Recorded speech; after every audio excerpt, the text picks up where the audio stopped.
और ये थी उसकी महाभारत के युद्ध की दूसरी नींव दोस्तों। धृतराष्ट्र भी और गांधारी भी। अब देखते हैं गांधारी क्या सोचती है, गांधारी क्या करती है।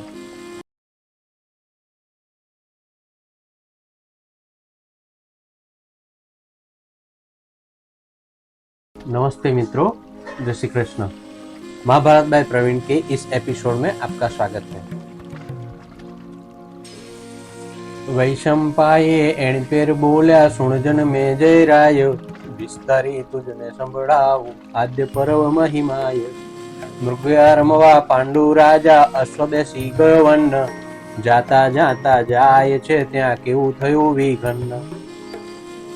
એક ગામનો વિપ્ર હતો 12 વર્ષ પરણ્યો નારી, પછી ગયો વનમાં તપ કરવા 12 વર્ષ નિયમધાरी।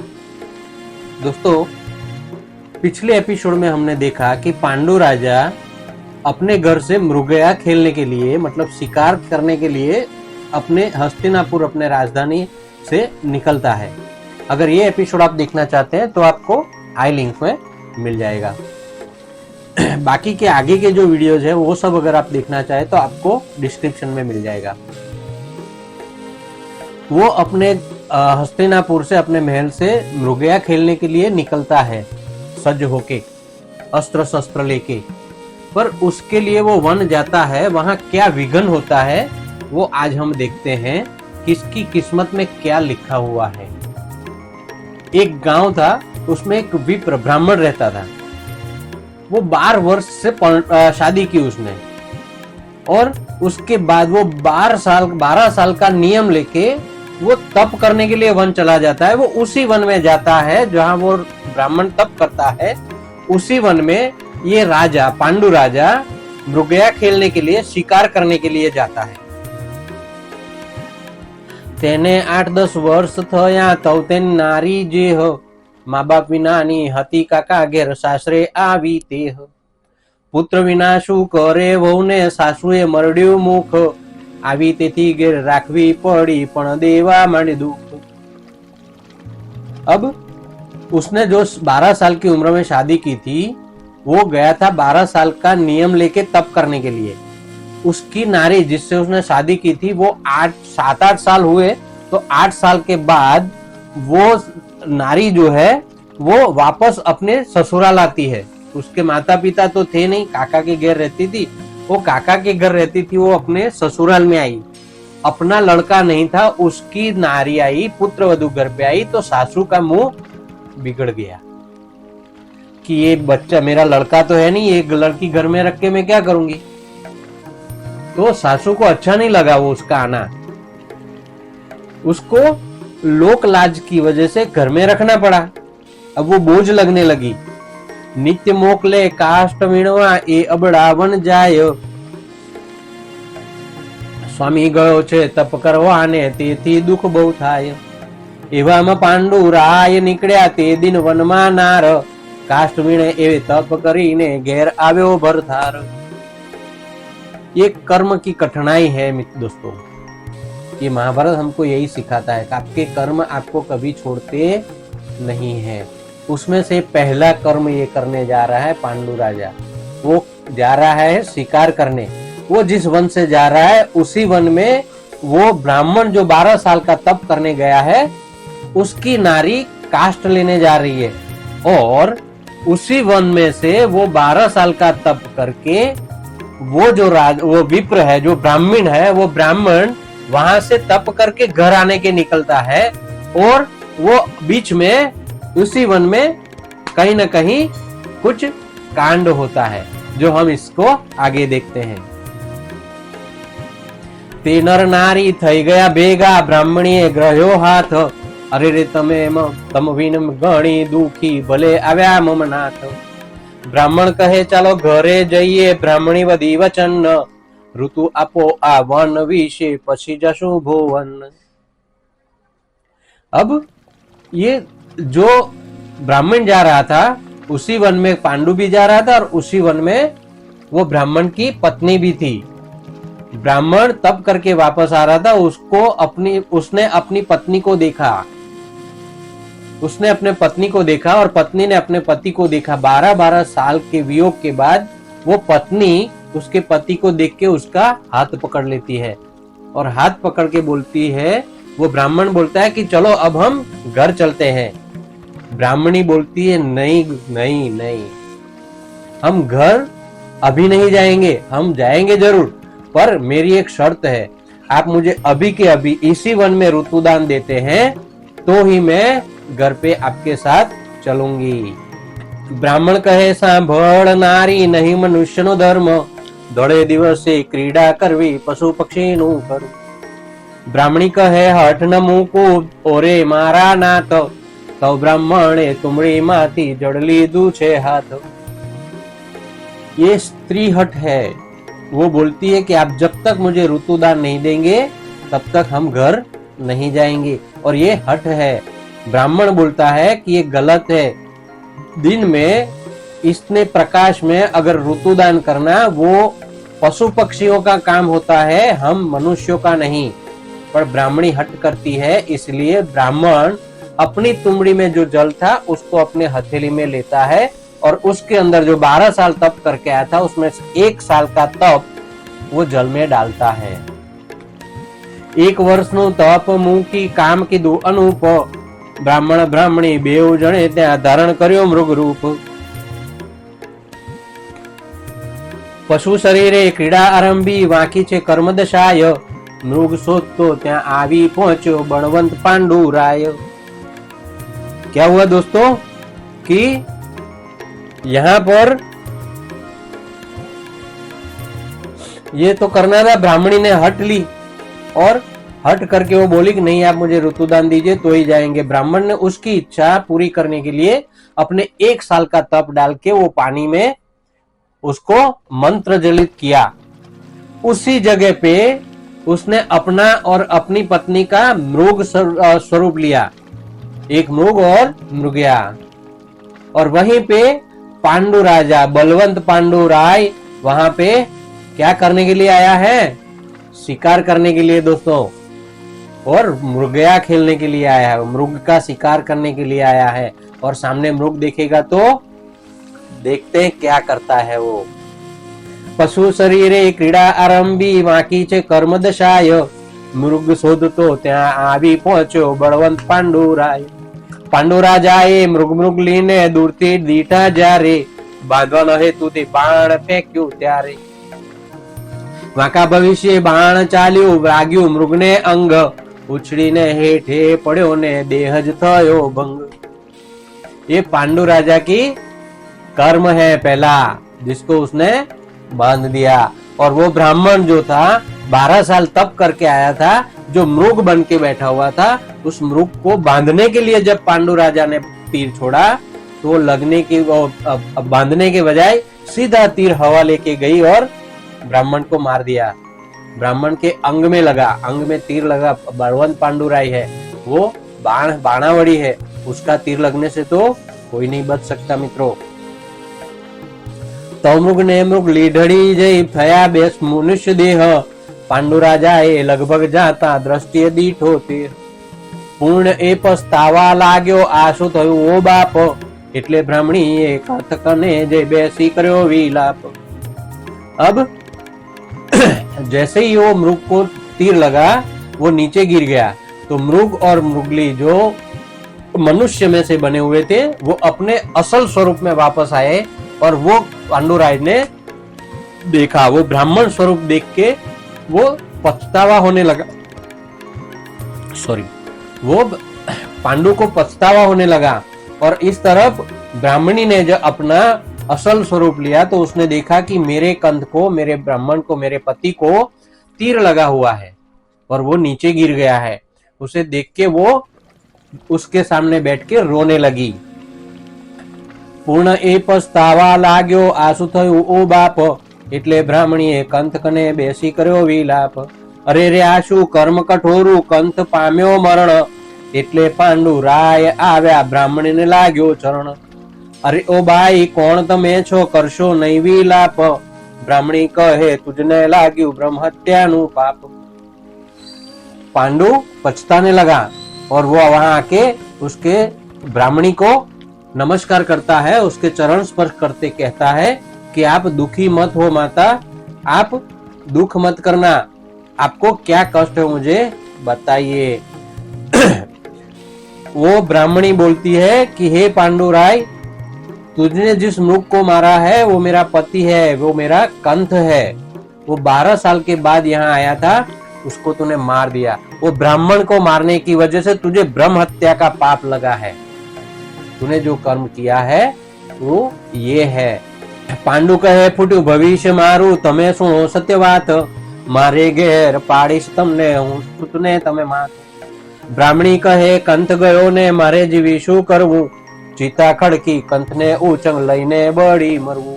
उस वक्त सती प्रथा थी तो ब्राह्मणी ने बोला, पांडुराय ने बोला ब्राह्मणी को कि आप मेरे घर पधारिए, आप मेरी मात है और मैं आपका सूत हूं, ये समझ के आप मेरे घर पे रहिए।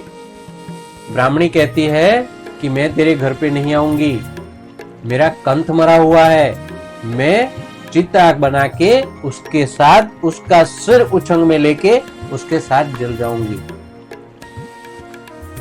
पांडु बोलता है भविष्य मेरा फूटा। ये हो गया उससे बहुत बड़ा दुष्कर्म दोस्तों। માટે રાજા ચિતા ખડકો તેણે રૂબલું થાય, તો પાંડુરાય કાષ્ટ લાવ્યો ખડકી મોટી ચિતાય। બ્રાહ્મણી બેઠી શબ લઈને બોલ્યો પાંડુરાય, માતા મુજને શાપ દો કઈ પાપ ઓછું થાય। दोस्तों वो उस वक्त का राजा था जब सत्य चलता था। वो खुद अपने किए हुए कर्म से पछता रहा है। वो जाता है जंगल से काष्ट लेके आता है, वहां बहुत बड़ी चीता बनाता है और उसके पास वो ब्राह्मणी जो है वो अपने ब्राह्मण अपने पति का शव लेके बैठती है। और ब्राह्मण जो पांडु राजा है वो ब्राह्मणी को बोलता है कि ये माता मुझे कुछ ना कुछ श्राप दो, मैं श्राप का बोझ सह सकता हूं, पाप का नहीं। ये कलयुग है दोस्त, लोगों यहाँ पे पाप का बोझ ढोते हैं जीवन भर, श्राप का नहीं। ये उल्टा है, यहाँ उल्टा चलता है। लोग बोलते हैं पाप करेंगे, श्राप कोई नहीं देता, कोई मांगता भी नहीं है। वो पाप का बोझ ढोते रहते हैं, जीवन भर पाप का बोझ ढोते हैं। जब पाप बढ़ जाता है तो वो भुगतते हैं अपने आप। यहाँ पांडु राजा है जो सामने से बोलता है कि मैं ब्रह्म हत्या का पाप ढो नहीं सकता माता, मुझे कुछ न कुछ श्राप दो।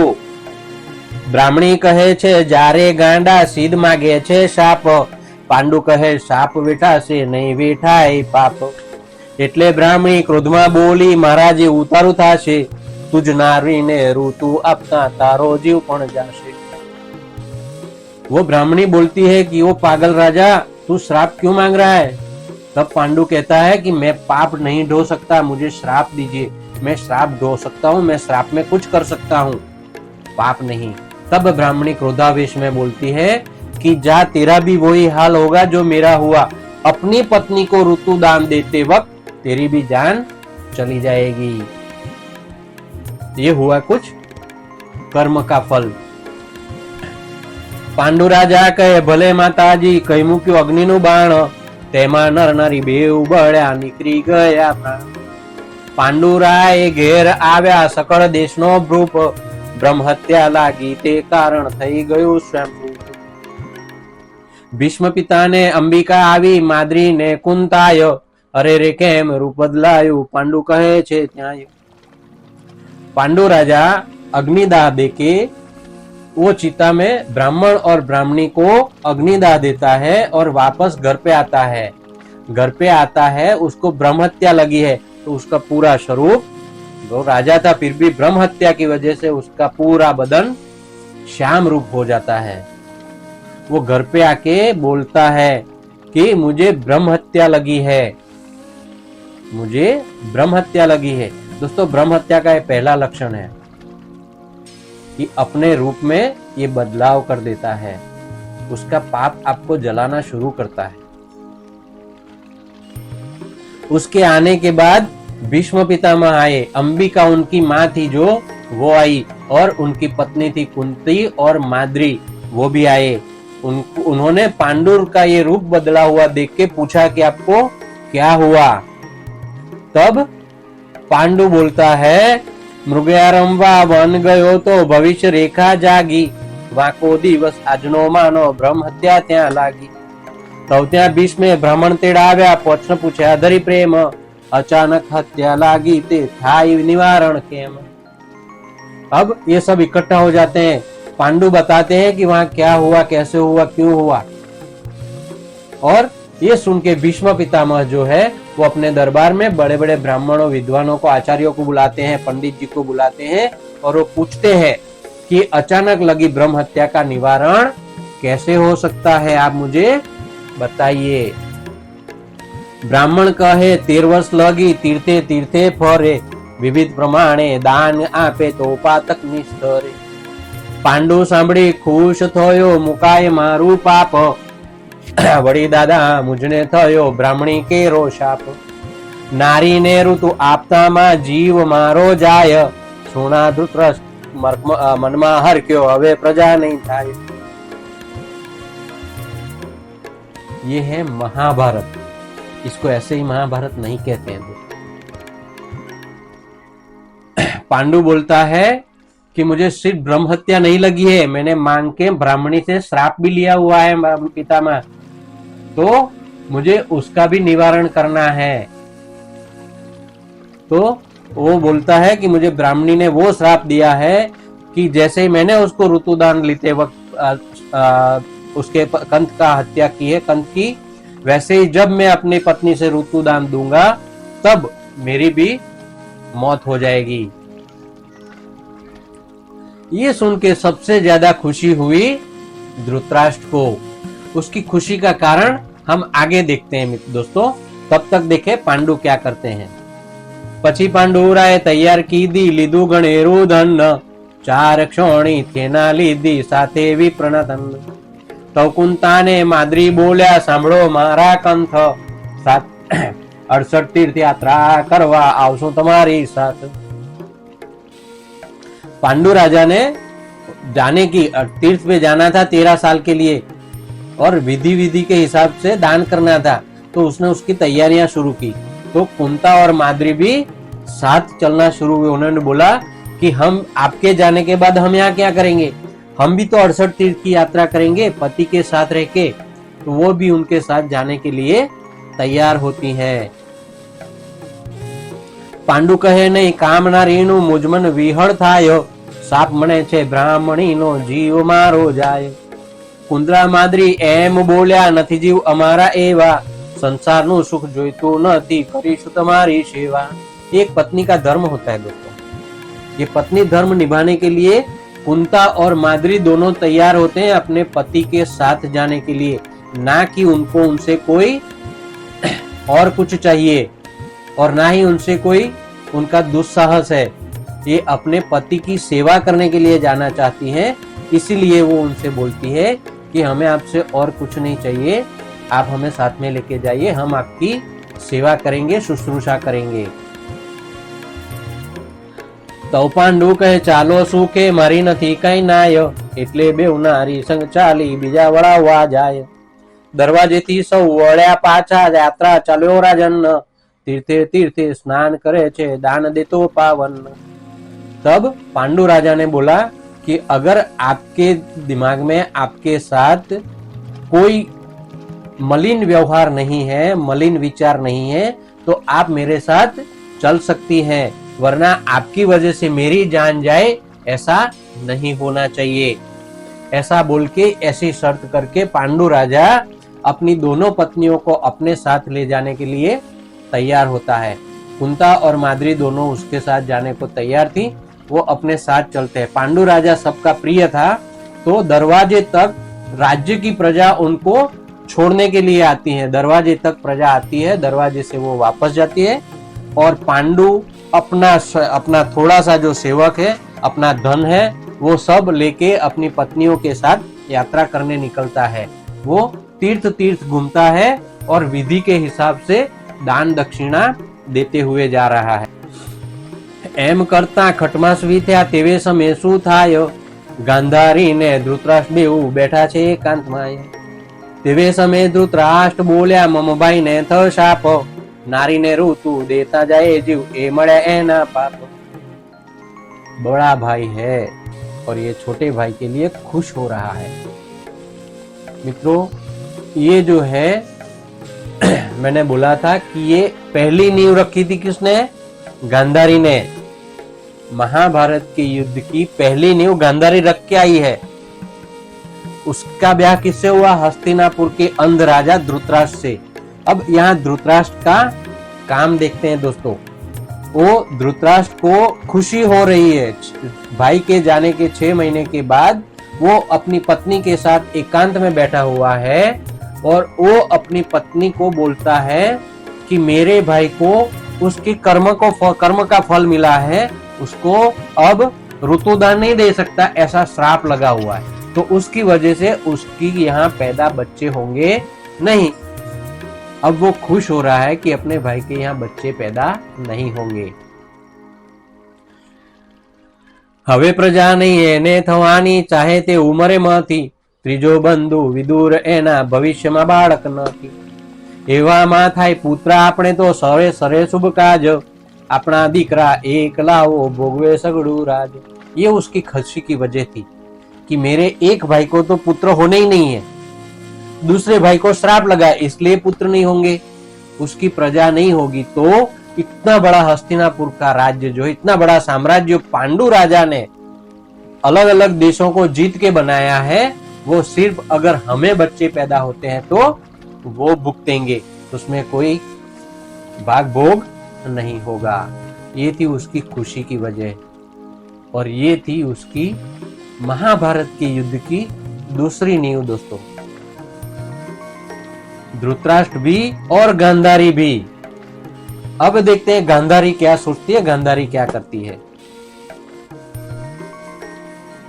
तो गांधारी एम बोली सांभळो मारा नाथ જોઈએ તેટલા આપું દીકરા કહું મૂળવા માંડી વાત તમને પરણવા કારણે દોષમુખ વાગે યાત્રાય સૌથી ફરીને વળ્યા પાછા ગયા કુંતલપુરમાય ત્યાં મારી દેરાણી કુંતાજીને હું છેતરીને આવી એના વતી દુર્વાસા કનેથી સ્વસુતનો મંત્ર લાવી। अब ये भी कोई कम तो नहीं थी ना, बिल्कुल सही है, उसने तो बहुत पहले नींव रख दी है अपने विनाश की, अपने कुल के नाश की नींव उसने सबसे पहले रख दी है। कुंता को उससे विश्वासघात करके उसका 100 पुत्रों का मंत्र वो कैसे लेके आई है वो धृतराष्ट्र को बताती है। अगर ये वीडियो आप देखना चाहते हैं तो आई बटन में आपको लिंक मिल जाएगी दोस्तों, आप जाके वो वीडियो भी देख सकते हैं। धृतराष्ट्र को गांधारी बोलती है आप बोलो आपको किसने पुत्र चाहिए, मैं आपको 100 पुत्रों की भेंट दे सकती हूँ। ત્યાં મારી દેરાણી કુંતાજીને હું તો છેતરી આવી એના વતી દુર્વાસા કનેથી સ્વસુતનો મંત્ર લાવી તે પછી એ ગઈ દુર્વાસા પાસે મંત્ર લઈ આવી 5 તેથી એને 5 પુત્ર થવાના એટલી છે એક ખાંચ। वो जो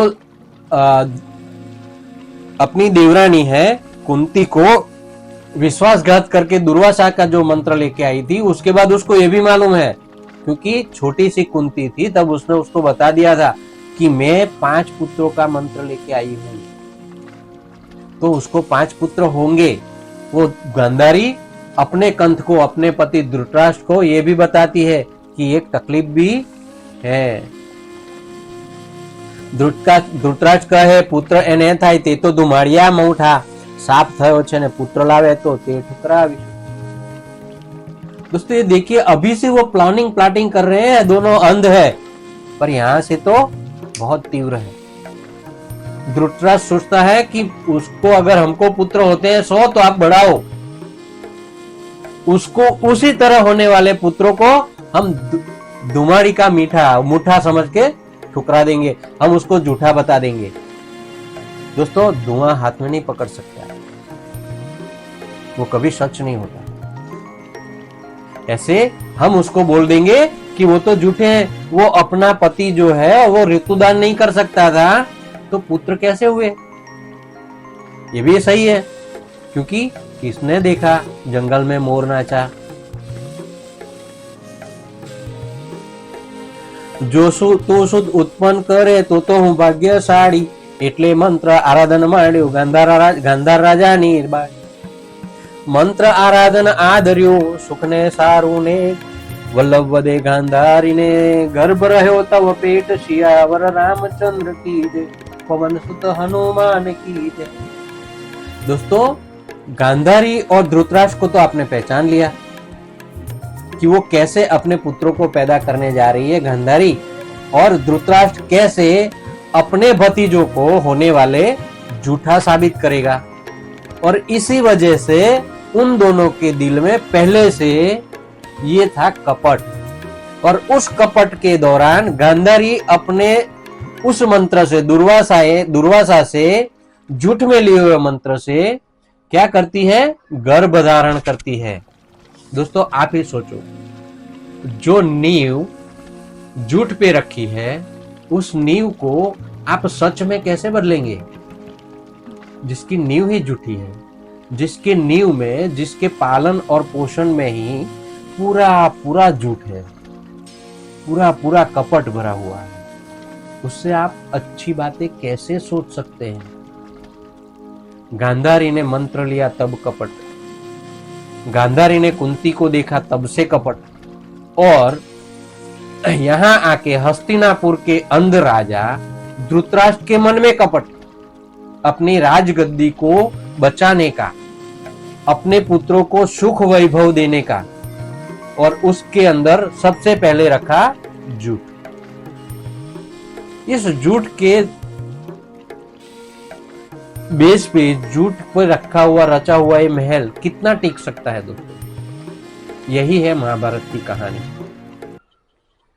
बोल्या वैषम पाए वचन, सुण जन में जय राजन, રહ્યો ગર્ભ ગાંધારીને સારો, 10 માસ થયા જેણી વાર, પેટથી પ્રગટ્યું તુમડું એક, જોઈને થઈ વિસ્મય છેક, તેડ્યા વિપ્રને પૂછ્યું એમ, કરું આ તુમડાને કેમ, કહે વિપ્ર કરો કુંડ એક, તેમાં ધૃત ભરો છેકા છેક, તેમાં તુમડું મૂકો સાર, ઘી પી પુત્રો નીકળશે બાર. दोस्तों, अगले वीडियो में हमने देखा कि गांधारी दुर्वासा ऋषि का मंत्र पढ़ के गर्भवती होती है. अगर वो वीडियो आप देखना चाहे तो आई बटन में आपको लिंक मिल जाएगी. 10 मास होने के बाद उसके पेट से एक तुमड़ा प्रसव होता है. 100 पुत्र तो एक साथ नहीं पैदा हो सकते, इसलिए दुर्वासा का जो मंत्र था जिससे गर्भवती हुई गांधारी, उसको 10 महीने होने के बाद एक तुमड़ा प्रसव होता है. वो तुमड़ा देख के भीष्म पितामह फिर से अपने दरबार में विद्वानों, पंडितों, आचार्यों और भविष्यवेत्ताओं को बुलाते हैं और उनको पूछते हैं कि अब इसका क्या करें. तो ब्राह्मण सब बोलते हैं कि आप एक कुंड बनाइए, इतना बड़ा कुंड बनाइए जिसके अंदर ये तुमड़ा रख सके. आप बनाएंगे कुंड, उस कुंड को द्रुत से, मतलब घी से भरिए. ये तुमड़ा जो है वो दुर्वासा ऋषि के आशीर्वाद से है, उनके मंत्र से है, तो वो घी पिएगा. आप जितना घी इसके अंदर भरोगे वो घी पिएगा, और वो घी पी के उसमें से बच्चे पैदा होंगे. तव कुंड करी द्रुत भर्यु, तेना मध्य ते तुंबड़ू धर्यु, द्रुत शोषी लीधुं तुंबड़ाए, एक वर्षे फाट्યું कुंड माय, तेमांथी सूतो 100 નીકળ્યા, आ रमता जमता महाबड़िया, बैठी गांधारी ते ठाम, धरवा पुत्रो तणा नाम. 1 साल उस तुमड़े ने घी पिया, और घी पीने के बाद 1 साल के बाद वो तुमड़ा फटा. वो तुमड़ा फटा तो उसके अंदर से पुत्र निकले कुंड के अंदर. अब पुत्र जो पैदा हुए हैं उसका नाम तो रखना था. तो गांधारी ब्राह्मण और भविष्यवेत्ताओं को लेके कुंड के एक किनारे पे बैठती है और वो भविष्यवेत्ताओं के साथ होती है. पहला जे निकड़े कुंड बार, तेने गणवो मोटो निर्धार, तेनी पाछळ निकड़े जेह, ગણે ઉતરતો નાનો છે. એવે બહાર નીકળ્યો એક તન, નામ ધર્યું દુર્યોધન. બીજો નીકળ્યો તે ઠામ, पाड़्यो दुशासन एवं नाम. गांधारी जो भविष्यवेत्ता और ब्राह्मण को लेके बैठी थी, उन्होंने एक के बाद एक पुत्र जो जैसे जैसे बाहर आते गए उनको 1 नंबर 2 नंबर बड़ा और छोटा गिनना शुरू किया. जो सबसे पहले बाहर निकला उसका नाम दुर्योधन रखा और वो सबसे बड़ा हुआ. उसके बाद आया दूसरा, उसका नाम रखा दुशासन. दुर्दमन दंतु दवाल, दातु देवक दुर्दश दत्राल. सूर्य सरयू दुर्वासा ऋषि सिक काम, दाद माटे ददा ऊपर धर्या नाम. एवा सूत 100 सूत निकळ्या बार, वर्त्यो बहु जय जयकार. वागे वाजिंत्र नायका नाचे, आवी अन्नहारती अति जाचे. धृतराष्ट्र प्रत्ये दाय, बोलिया छे भीष्म पिताय. करो आवेड़ा पुण्य दान, तारा उछर से संतान. दोस्तों, दुर्वासा ऋषि से जो पुत्र पैदा हुए हैं, तो आचार्य और भविष्यवेत्ता जो बैठे थे उन्होंने सबके नाम द पर से रखे. जैसे दुर्योधन, दुशासन, दुर्दमन, दंतु, दवाल, दातु, देवक, दूर्द, दत्राल, ऐसे सबके बाहर नाम रखते गए क्योंकि दुर्वासा से काम हुआ था. जैसे जैसे बच्चे बाहर आते गए वैसे वैसे उनका नंबर और नाम रखते गए. 100 पुत्र बाहर निकले तो बहुत ही खुशी हुई. पूरे हस्तिनापुर में लोगों ने नाच गान किया और वाजिंत्र बजाए गए. ये देख के भीष्म पिता बहुत खुश हुए, धृतराष्ट्र भी बहुत खुश हुआ. अब भीष्म पिता खुश होते हुए धृतराष्ट्र को बोलते हैं कि आप दान पुण्य कीजिए जिससे आपके 100 पुत्र अच्छे से बड़े होने लगे.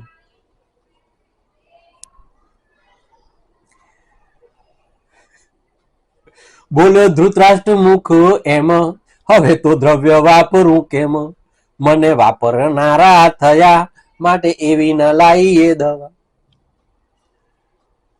જેને ન હોય વાપરનાર તેણે કરવું પુણ્ય અપાર. એવી ટૂંકી દ્રષ્ટિ થઈ જ્યારે બોલ્યા ભીષ્મ પિતા મુખ ત્યારે.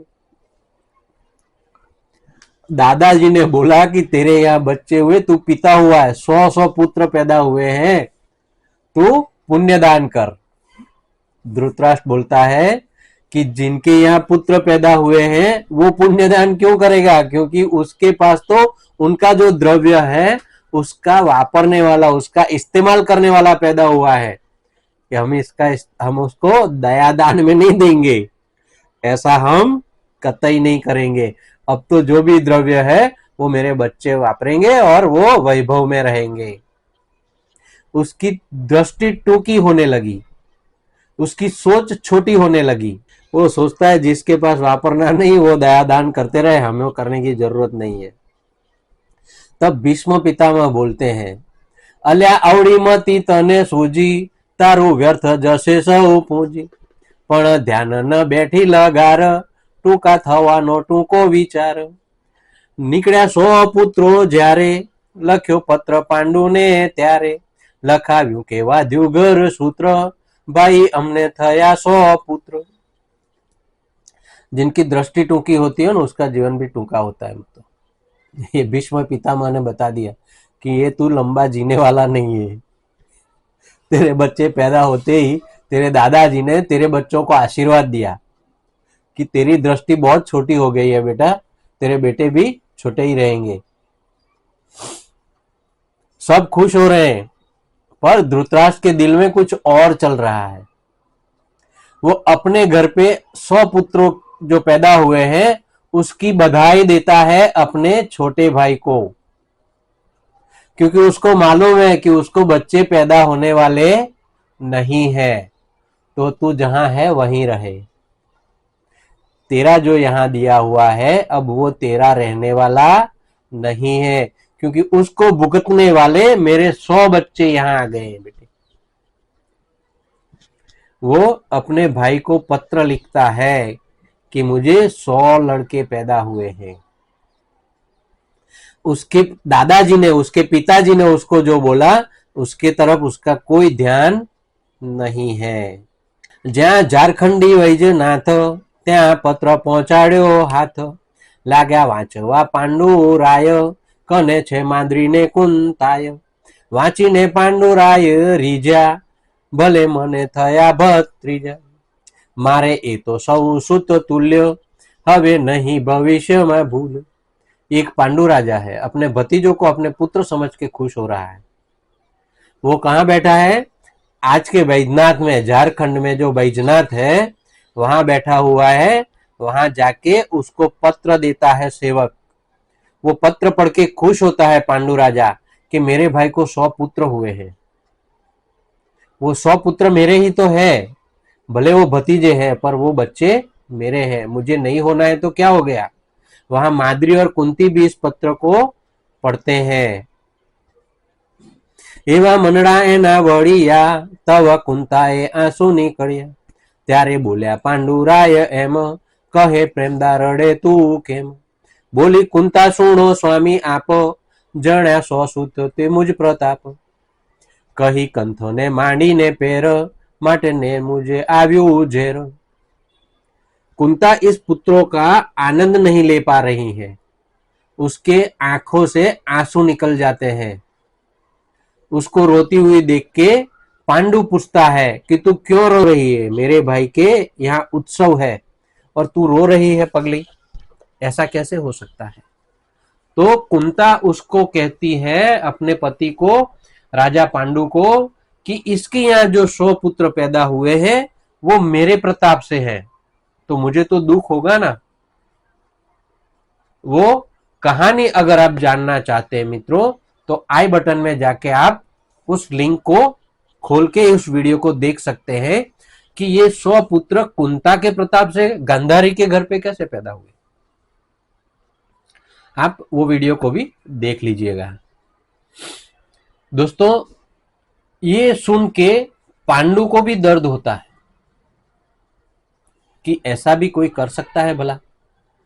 कुंता पूरा वृतांत पांडु को बताती है कि वो 100 पुत्र का एक मंत्र गांधारी मुझे मेरे साथ छल करके दुर्वासा के पास से कैसे लेके गई थी।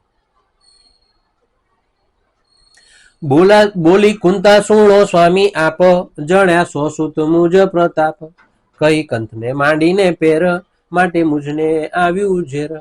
इससे मुझे ईर्ष्या हुई है पति, इससे मुझे ईर्ष्या हुई है। मने छेत्री ने मंत्र लीधो तेनो वस्तार एणे कीधो तेवा 5 ज मंत्र हूँ लावी तेमा एक जोयो अजमावी। तेनो पुत्र थयो शुभ वर्ण राधा दासी उछेरे जे कर्ण। अश्विनी हवे 4 मंत्र मुझ कने करूं पुत्र दो आज्ञा मने। अब कुंता बोलती है कि उसने अपने 100 पुत्र मेरे प्रताप से पैदा किए हैं। वो पूरी बात बताती है पांडु को और बोलती है कि इसीलिए मुझे जहर हुआ, मुझे ईर्ष्या हुई। हाँ, मुझे ईर्ष्या हुई, आपको खुशी हुई पर मुझे ईर्ष्या हुई क्योंकि वो पुत्र मेरे थे, उसने पैदा किए। पर हाँ, अभी भी मेरे पास 5 मंत्र है जिसमें से एक मंत्र मैंने आजमाया हुआ है। उसका एक पुत्र है सूर्य का कर्ण जो राधा दासी के साथ बड़ा हो रहा है, हस्तिनापुर में ही है। पांडु को पता चलता है कि मेरा एक लड़का वहां पैदा है। माद्री को पता चलता है कि एक कर्ण जो है वो हस्तिनापुर में हमारा पुत्र है जो बड़ा हो रहा है। यहां कुंता आज्ञा मांगती है कि आप मुझे आज्ञा दीजिए पति, आप मुझे आज्ञा दीजिए नाथ, मैं भी मेरे पास जो 4 मंत्र है उससे पुत्र पैदा करूं। यम राजानो मंत्र छे पहलो अश्विनी कुमारनो छेल्लो वायु तणा वचमाय सुणी ब्राह्मणो बोल्या ताय। जारे बाई तारू दुख जाशे छेल्ला मंत्रना 2 सूत थाशे 2 रूपे अश्विनी कुमार माटे 2 सूत थाशे सार। कुंता ये बोल के बताती है कि मेरे पास जो 5 मंत्र थे उसमें सूर्य का एक मंत्र मैंने आजमाइश के लिए किया था, उसका एक पुत्र जो सूर्य ने मुझे दिया था वो कर्ण हस्तिनापुर में पल रहा है। दूसरा मेरे पास एक मंत्र है यमराज का, आखिरी मंत्र है अश्विनी कुमार का, उसके बीच में वायु और एक और मंत्र मेरे पास है इंद्र का, जिससे मैं बच्चे पैदा कर सकती हूँ। ब्राह्मण ये सुन के बोलते हैं कि आप बहुत भाग्यवान है कुंती कि आपके यहाँ जो आखिरी मंत्र है अश्विनी कुमार का, उससे 2 पुत्र पैदा होंगे, क्योंकि अश्विनी कुमार के 2 रूप है। तव पांडुराय बोल्या एम पुत्रो धरीने करो प्रेम, मुझ पापी ने क्यांथी ये सुख, मने देखाड़ो पुत्रो ना मुख। तव कुंता कहे मम कंथ, कोई आवशो नहीं मुझ पंथ, एम कही जावा मन कीधु, बीजू वस्त्र जुदू हाल लीधु।